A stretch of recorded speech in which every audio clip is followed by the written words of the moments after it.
Sehemu nyingine kwa ufupi, sehemu ya utumishi. Sehemu ya utumishi hakika ni moja katika sehemu ambayo ina kazi kubwa. Nashukuru hii ya utumishi, bahati nzuri imesimama muda mrefu zaidi kuliko hata ile sheria, kwa sababu tokea mwaka 2013 nimekuwa nimesimamia utumishi. Pale ilipokuwa ofisi ya rais inaitwa utumishi, kwanza ilikuwa wizara ya kazi na utumishi. Mimi niliteuliwa kwa waziri wa kwanza wa uwezeshaji wananchi kiuchumi na ushirika mwaka 2010. Sasa baadaye, baada ya miaka miwili, Dr. Sheni akafanya mabadiliko madogo baraza la mawaziri.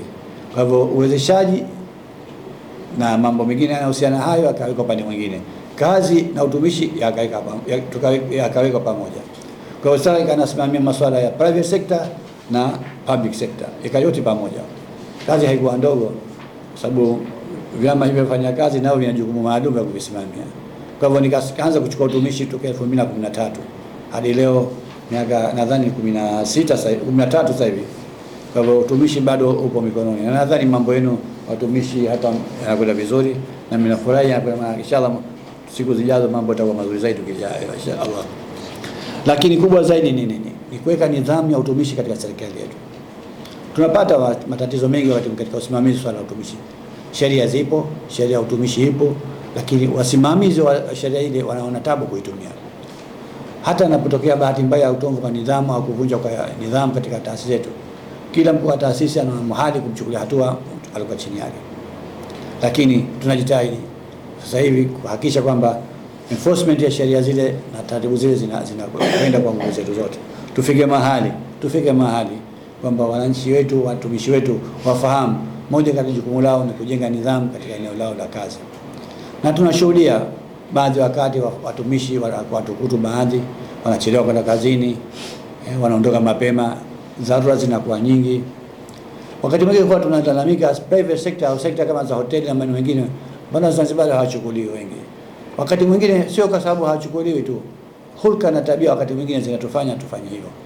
Lakini haina maana kwamba Zanzibar wote hawezi kufanya kazi katika hoteli. Wanaweza. Ni kubadilisha tu mindset yetu, kubadilisha tabia zetu basi. Tujitume sana. Mimi nitakupeni ushahidi wa kule Makunduchi, jimbo langu, najenga hospitali kule ya kule wilayani jimboni kwetu. Na nikaombea vijana wangu mfano kazi kwamba wapate kazi ya kufanya kazi kule. Basi nimekwenda kule, basi kwa mwanzo litokeza kwa wengi. Baada ya wiki moja tu hawapo wote. Wanaona kazi ile ngumu. Kulikuwa na mfano tu wa hivi sasa, kila mmoja sasa mimi kwenda kwenye vikosi. Utakwenda kwenye vikosi, utakwenda kufanya kazi. Kazi ya vikosi bila shaka kwenda kwanza kuna masuala kikambi, hata kwenda kwenye mashamba kulima. Lakini leo vijana wa Zanzibar kweli wanapenda kulima kweli. Kuna kazi chungu nzima za kilimo zipo. Wameambiwa kujiajiri moja ndani ya kilimo. Lakini wengapi wamejiingiza katika ujasiriamali wa kilimo hasa? Mwingi atakwambia mimi nataka, pengine hadi atakwambia nataka nifanye biashara au nifuge kuku pengine kidogo hivi na mambo kama hayo. Lakini zile kazi zile za nguburu zile kwambia hapana, hizo hatuziwezi. Unajua wakati mtu anapochagua kazi, wenzetu hawachagui kazi. Kila unachompa anafanya kazi. Kwa hivyo ninachoshauri mimi, tubadilishe tabia yetu, tupende kazi zetu. Yote tunapewa kazi ambayo unapata kipato halali ni kazi ambayo iliyotukuka kabisa. Lakini nidhamu ya utumishi kazini tumesema kwani imeondoka. Wakati mwingine ni kutokana na mazoea yetu kwa udogo wetu. Wakati mwingine serikali iko na hivyo, imeanzisha program ya kupima sasa utumishi kwa njia mbalimbali. Watumishi watapimwa, hata mawaziri tutapimwa, makatibu wakuu watapimwa, na kuna mikataba maalum. Waziri atatia mkataba na rais, watendaji watatia mikataba na mawaziri wao, na walikuwa chini zaidi watatia mikataba na wakurugenzi wao. Yani kila alikuwa chini ana ofisa yake juu ndiye atatia saini mkataba.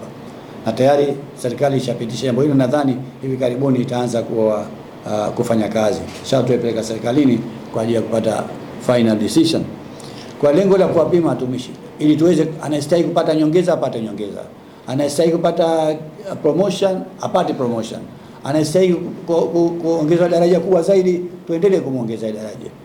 Kwa sababu unapotoa nyongeza za mishahara kwa watumishi wote, sasa inapotokea balaa katika nchi, au sio? ukitokea zama mafuriko, watu wazuri na wema wote wanateketea. Na wakati unapotoa nyongeza mshahara, hata wale wafanyakazi wavuvi wavivu nao wananeemeka. Kwa sababu gani? Wimbi limewachukua. Kwa hivyo sasa hivi utapima kwa mujibu wa utendaji kazi wako, sio tu kwamba ni automatic sasa hivi kwamba upate nyongeza kwa sababu ikifika mwaka upewe nyongeza hapa. Utapewa nyongeza kwa mujibu wa utendaji wa kazi yako. Kwa hivyo natoa wito watumishi, tubadikeni, tufanye kazi kwa bidii zote ili tufike mahali inshallah Mungu atujalie tuweze kufanya kazi vizuri zaidi.